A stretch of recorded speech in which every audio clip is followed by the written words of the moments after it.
stock my tank. In today's video, we are going to be working on fixing a very broken reef tank of mine. It is this reef tank right here. So just to give you guys a little bit of background about this aquarium, I have two saltwater aquariums. One of them is absolutely thriving. It has my two clownfish, Bonnie and Clyde. They're partners. I have posted several videos about them on my TikTok. The other tank has been going through some really hard times. There was a pair of clownfish living in it, and one of them somehow squeezed out of this tiny little crack in the screen and died. And he has his buddy who's been kind of living in here all alone ever since. And recently this tank just went off of a cliff and really just has not bounced back very well. So I lost a few anemones in this really weird bacterial bloom. I've literally never seen anything like it. And this tank has been running for a while, so it kind of caught me by surprise. But that's kind of how it goes. As you guys who are fish keepers know, sometimes aquariums are doing really well, everything's thriving, and then sometimes the ecosystem just changes. And as a fish keeper, it's just kind of our job to keep up with all these ebbs and flows of nature and do our very best to just keep the animals that we have in happy, healthy conditions. So I am going to be working on breaking this aquarium down, and then we're going to be building it back up. I will show you guys the process of making this tank brand spanking new, but I do kind of want a fresh start. Because to be honest with you guys, this aquarium, I've never really liked the aquascape, and it's been having a lot of coralline algae, which I know some of you love coralline algae. It's that like dark purple stuff that you get on the aquarium wall, and some people think it's really artistic and it's beautiful. I personally have grown to hate the stuff, so I want to scrape it off, and it's going to be a real pain. If anyone out there has scraped coralline algae, you know it is not a fun time, but I bought some razor blades, so we're going to get down to that. And yeah, thank you guys for watching the last video I posted about my Corydoras catfish. That was a freshwater video. I hope you guys really liked it.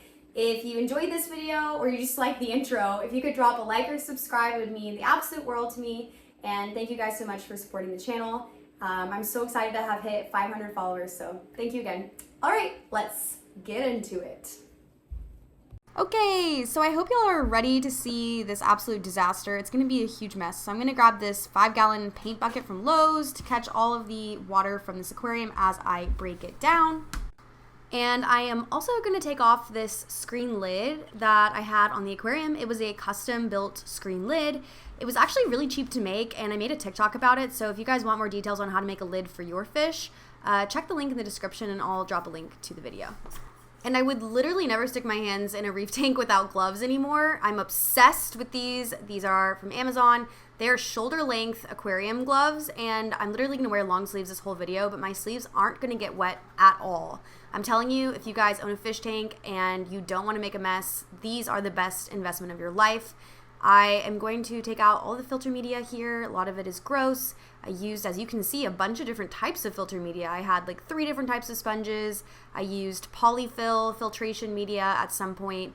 And yeah, this tank still kind of had its issues. I think like looking back, this tank's biggest issue was actually the lighting that I used on this tank. And we'll get into that a little bit later. I'll show you the light that I used and talk about its pros and cons. Here, I'm just gonna start draining the water out of the tank. And you guys will notice that I've actually left the clownfish to swim around in the tank while I am breaking it down. I'm going to drain the water out, and I actually find that it's much safer to take the fish out at the very end of the process. You'll see I'm going to take out all of the rocks, and then it's going to be way easier to catch him, and I'm not going to have to worry about banging him up against the rocks accidentally while trying to catch him as he's swimming around. Also, I do have to take out the snails and all the other little small creatures I catch that are running around, so don't forget about the little guys because they might be kind of hidden in the depths of your aquarium as you tear it down, but it's important that you get them out. The next thing I'm going to focus on is cleaning out all of the equipment. So this is the aquarium pump. I'm going to walk it over to my sink and I'm going to really clean it off. I'll show you guys a tactic to get your equipment really clean. So I dropped the pump in a jar and I'm letting it soak in hot water. I also grabbed this product from Walmart in the aquarium aisle section. It's called Ultra Clean Aqua, and basically it's citric acid. And citric acid is amazing at dissolving all of the gunk that builds up in any of your equipment that's underwater. So if you have a pump and you're worried about salt buildup, citric acid will do a great job of cleaning your stuff. While my equipment is soaking, let's quickly talk about the light. Here is the Hypergyro, I think that's how you say it, Amazon light, and I know a lot of people ask about this light on YouTube and over on TikTok. I used this light for my reef tank. I personally really liked it. It had a lot of functionality and only a $60 or $70 light. However, my mistake was I used it on a bookshelf aquarium and the light didn't have enough reach. Like, you can see here in this photo that the light is really just serving the anemones in the center of the aquarium. So if you have a really long bookshelf aquarium, I really wouldn't recommend this light. I would get something that's more of like a light bar. I should have done that, but never did, so that's my mistake. And then here is the tank. It is chilling outside. All the water's been taken out. It has so much coralline algae and just algae in general junked up on all of the glass. So I'm going to take a razor blade and carefully scratch all of this junk off.